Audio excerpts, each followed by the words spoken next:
سنتے ہیں اردو میں خصوصی اپڈیٹ۔ دنیا بھر میں آج جہاں انسانی حقوق کا عالمی دن منایا جا رہا ہے، وہیں غیر قانونی طور بھارت کے زیر قبضہ جموں و کشمیر میں عوام مسلسل بھارتی فوجیوں کے محاصرے میں ہیں۔ 10 دسمبر 1948 کو انسانی حقوق کا عالمی اعلامیہ واقعی طور پر ایک سنگ میل تھا، لیکن افسوس کا مقام ہے کہ گزشتہ 7 دہائیوں سے زائد عرصے سے مقبوضہ کشمیر میں بھارتی فوجی بین الاقوامی سطح پر طے شدہ انسانی حقوق پامال کر رہے ہیں۔ انسانی حقوق کے عالمی اعلامیہ میں درج 30 بنیادی حقوق میں سے ایک بھی مقبوضہ کشمیر میں موجود نہیں ہے۔ کشمیریوں کو حق خودارادیت کے مطالبے کی پاداش میں تشدد و تذلیل کا نشانہ اور بے رحمی سے قتل کیا جا رہا ہے۔ حریت، سیاسی اور مذہبی رہنماؤں سمیت ہزاروں کشمیری جھوٹے الزامات اور قانونی رسائی کے بغیر جیلوں میں نظر بند ہیں۔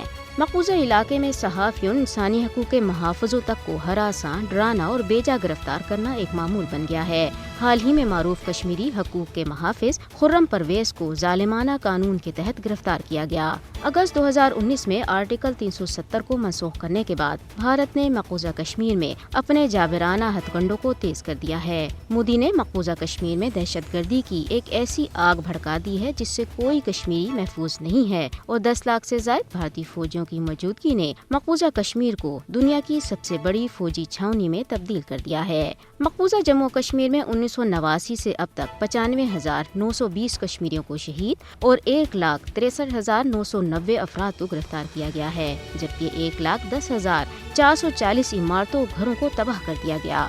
مقبوضہ کشمیر میں بھارتی جرائم پر متعدد بین الاقوامی اداروں کی رپورٹس بھی موجود ہیں۔ اقوام متحدہ کو چاہیے کہ انسانی حقوق کی رپورٹس کی سفارشات پر بھارت کی طرف سے انسانی حقوق کی سنگین خلاف ورزیوں کی تحقیقات کروائے۔ عالمی برادری کو مقبوضہ علاقے میں انسانی حقوق کی سنگین پامالیوں پر بھارت کو جواب دہ بنانا چاہیے۔